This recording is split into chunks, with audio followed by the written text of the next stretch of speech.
Well, the time has just gone 12 minutes past 8 a.m., and we kick off this morning taking a look at the Cooperative Governance and Traditional Affairs Minister, Dr. Dlamini Zuma. Now, this comes against the background of the vote that had taken place in Parliament, Section 89 report, and setting up an impeachment inquiry against President Cyril Ramaphosa over the Pala scandal. Now, what does her actions actually mean? Because the within the ANC, we've seen so much in terms of factionalism, the divisions within the party, and where is this likely to impact, or how is it likely to impact on the up and coming elective conference that starts off tomorrow? We joined on the line this morning to put all of this into context and perspective. Political analyst Sandile Swana. Sandile, good morning to you and welcome to the show. Good morning. Yes, wonderful you're able to join us this morning. And it is clear that Dr. Dlamini Zuma has not hidden the fact that, where her loyalties or her vote had actually went as far as this Section 89 impeachment inquiry goes. And questions are now being raised that, with regard to the loyalty to a party, and also further questions that should she step down as a result of being so open about her position on this whole Section 89 inquiry goes?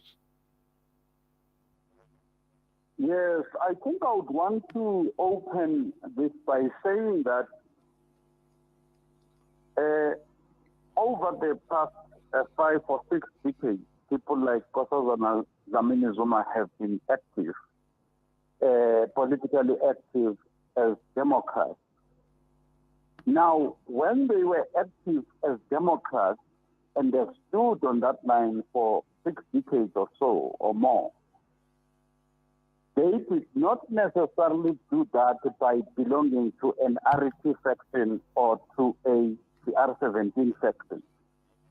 They were moved by the need for democracy, which is universal around the world.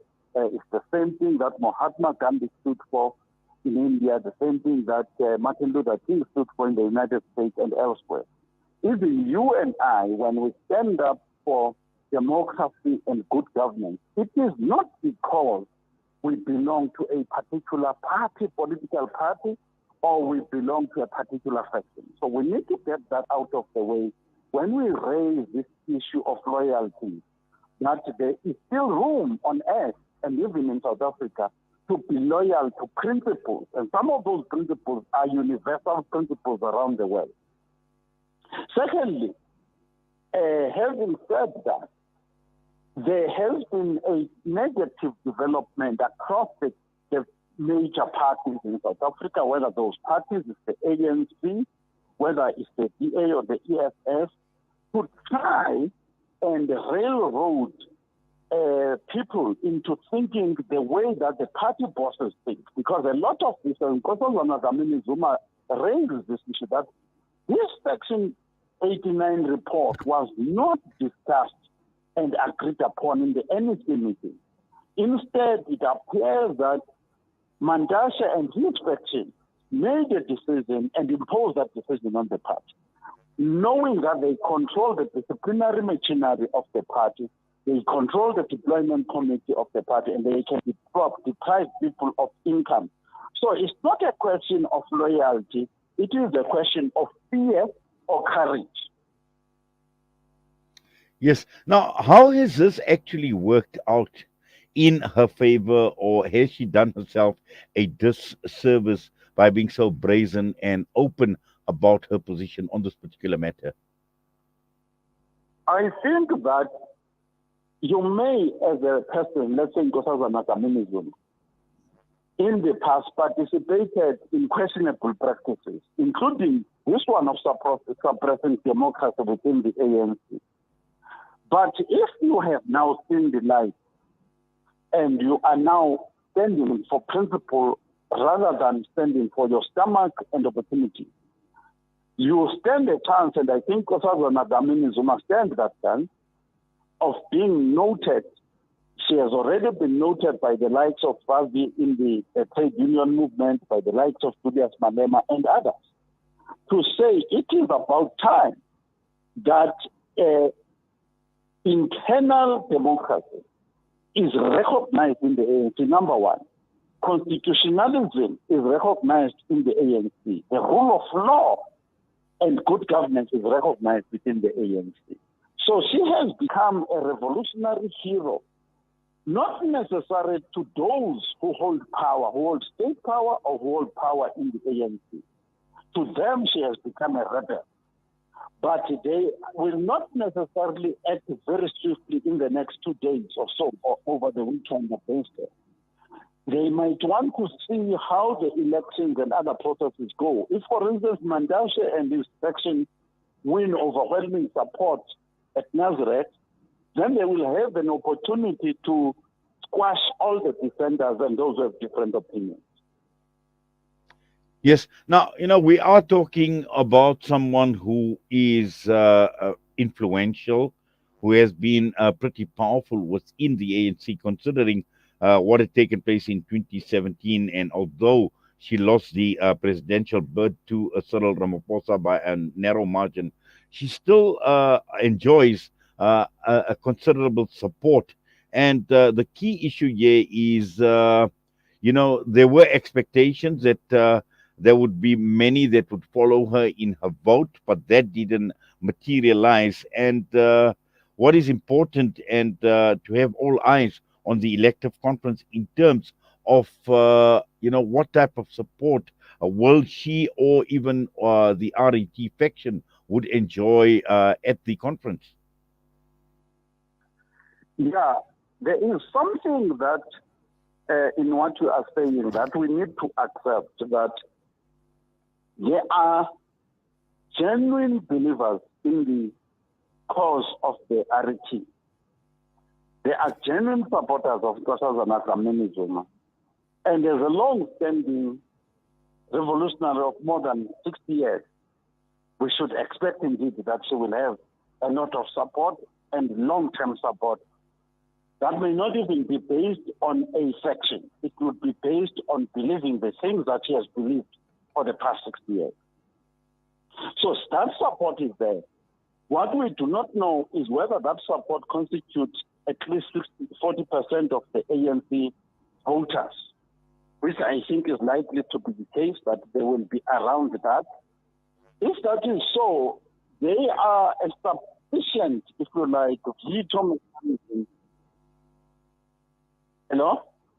Yes, continue, Sandile. I can hear you. Yeah, so they are a sufficient veto mechanism. They are a sufficient voice of protest continuously for the next 5 years in the ANC, and so on and so forth. So I do not necessarily see the Mandashe faction of the ANC, which is combined with the CR22 faction to a certain degree, because you must remember that Mandashe is an opportunist and a Stalinist in his own right, with his own political agenda, and with his own scandals that are hanging over him. So his support of Cyril Ramaphosa must also accommodate that. So it's not necessarily 100% support of Cyril Ramaphosa. So, but he is opportunistic. So, but all of those things open an arena for continuous contestation for the next 5 years because of the remaining support from Nkosazana Dlamini Zuma, which he has accumulated over the past 60 to 70 years. Yes. Now, also, Sandile, there is, this whole question about whether she should resign or she shouldn't resign. And some are saying that, it would be a principled thing to do. And she was asked this question and she responded by saying, it depends. Wait, ask me that question in January and I will answer it. How do you read into this type of answer? Is she waiting for the outcome of the elective conference before she finally decides what her political future is going to be? No, basically what she's saying is that Cyril himself is not guaranteed anything. So anyone who would want her to resign or to be fired before the outcome, the results of the conference are known, those people are not guaranteed anything. If they win outright, they may not win with sufficient support to fire anybody anyway.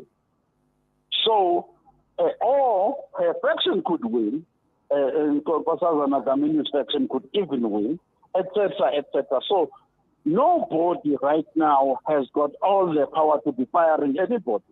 Number two, there is no need to resign from a party because you differ with specific individuals at a point in time about a particular issue. To resign from a party that you've devoted the whole of your life over one issue at a point in time, knowing that people at that time are being opportunistic. Yes, and also I think the whole Lindiwe Sisulu factor, I think, is also important in the context of Minister Dlamini Zuma's actions and what she believes in, because we know that obviously she was absent, or she excused herself from the vote, but this is also another factor in terms of the relationship that she would possibly enjoy with somebody like Lindiwe Sisulu, and how this could actually even impact on the outcome.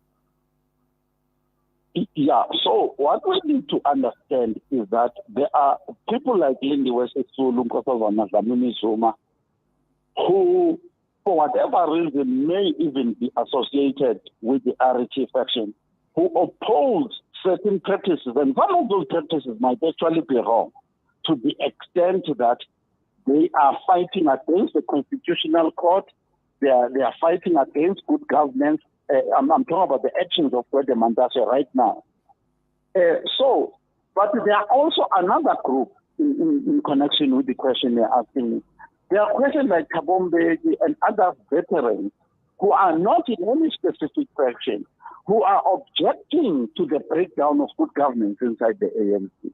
So the type of support that Nkosazana Dlamini Zuma or a category of people may get is not necessarily only from their own faction, because there could be people who are objecting to the abuse of power within the ANC, not because they support Nkosazana Dlamini Zuma, but they support good governance within the party. So I don't think her support is as minimal as some people might want to think. Well, let's see what develops, and obviously all eyes on the elective conference at Nasrec this weekend. Sandile Swana, as always, thank you for your time with us. You're most welcome. Thank you. Bye. Sandile Swana with us, political analyst. We're going to go for a break. We come back, and we'll be joined by the Al Imdad Foundation's Maulana Suleiman Deshora.